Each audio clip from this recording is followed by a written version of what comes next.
உயிரிழந்து விட்டார்கள் என்கிற துயரச் செய்தி அறிந்து நான் மிகுந்த மனவேதனை அடைந்தேன். ஈழப்படுகொலை தொடர்ச்சியாக நடந்து கொண்டிருந்த காலகட்டத்தில் நான் பேசிய பல்வேறு பேச்சுக்களுக்கு என் மீது வழக்குகள் புனையப்பட்டு தொடர்ச்சியாக சிறைப்படுத்தப்பட்டேன். அப்போ அந்தப்போ நானும் அண்ணன் கொளத்தூர் மணி, ஐயா மணியரசன் மூவரும் இதே கோவை சிறையில் ஒரு 50 நாட்கள் சிறைப்படுத்தப்பட்டோம். அந்தப்போ தான் எனக்கு அப்பா பாஷா அவர்கள், அவரோடு இருந்த உறவுகள் எல்லோரும் எனக்கு நன்கு அறிமுகமானார்கள். நிறைய காலங்கள் நாங்கள் அது மனமிட்டு பேசிக்கொள்ளக்கூடிய அரிய வாய்ப்பை நான் பெற்றேன்.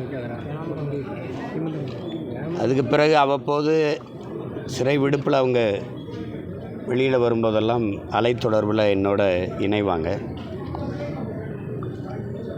இப்போ சமீப காலமாக அந்த மாதிரி சிறை விடுப்பில் வரும்போது என்னிடத்தில் வயசாயிடுச்சு அப்பாவுக்கு, நீ எப்படியாவது போராடி எனக்கு விடுதலை வாங்கி கொடு, இனிமேல் கடைசி காலத்தில் நான் பேரம்பேத்திகளோடு இருந்துட்டு இப்படி என் வாழ்க்கையை முடிச்சுக்கிறேன்னு சொல்லி நான் தழுதலுக்க பேசுவாங்க. அது இன்னும் என் காதுகளில் கேட்டுட்ருக்கு.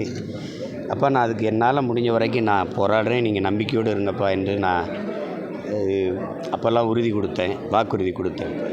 அப்போ தொடர்ச்சியாக நான் போராடி வந்தேன். அதை எனக்கு நல்ல நினைவிற்கு, நான் இங்கே கோவையில் சிறை கைதிகள் விடுதலைக்கு, இஸ்லாமிய சிறை கைதிகள் விடுதலைக்கு போராடும்போது ஒரு தங்கை என் கையை பிடிச்சி அழுதது எனக்கு இருக்குது.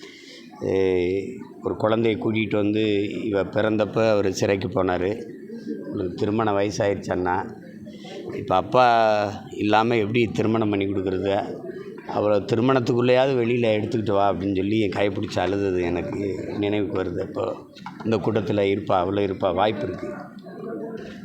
இது ஒரு பெரிய துயரம். இது விடுதலை அப்படின்னு நாங்கள் கேட்டது இந்த உலகத்தை விட்டு போகிற விடுதலை இல்லை, கொடுஞ்சிறை விடுதலை தான். ஒவ்வொரு முறையும் வாக்குறுதியை கொடுக்குற ஆட்சியாளர்கள் அதிகாரத்துக்கு வந்த பிறகு அதை பற்றி கண்டுக்கிறது இல்லை. இன்னும் பல சிறை கொட்டடியில் இன்னும் பல பேர் சொல்லும்போது அப்பாவி இஸ்லாமிய சிறை கைதிகள்ங்கிறாங்க. ஆனால் அதிகாரத்துக்கு வந்த பிறகு அதை கண்டுகொள்வதே இல்லை.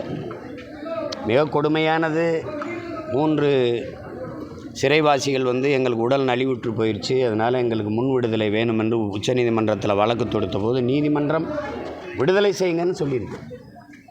நான் தமிழ்நாடு அரசு பதில் மனு தாக்கல் செய்து அவர்களை விடுதலை செய்தால் இங்கே இருக்கிற முக்கிய தலைவர்களின் உயிருக்கு ஆபத்து வரும், அதனால் நாங்கள் விடுதலை செய்ய முடியாதுன்னு சொல்லுவோம்.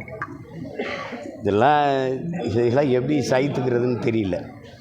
ஆனாலும் எங்களுக்கு போராட்டங்களை தவிர வேறு வழி இல்லை. அப்போ மீதி இருக்கிற சிறைவாசிகளையாவது வெளியில் கொண்டு வரணும், அதுக்காக தொடர்ச்சியாக நாங்கள் போராடுவோம். அதான் எங்கள்கிட்ட இருக்கிற கடைசி கருவி.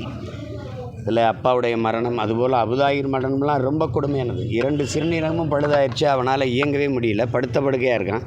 அந்த நிலையாவது அவனை விடுதலை செஞ்சுருக்கலாம். அவனும் அதே துயரத்தில் அப்படி, அவனுக்கு பேச்சும் வரல, அவன் பேசுகிறது யாருக்கும் கேட்காது. நான்லாம் மருத்துவமனையில் போய் காதை கிட்ட கொண்டு வச்சு கேட்குற அளவுக்கு அவன் நலிவுற்று போனான். அப்போ கூட விடுதலை செய்ய அவங்களுக்கு மனசு வரல. இது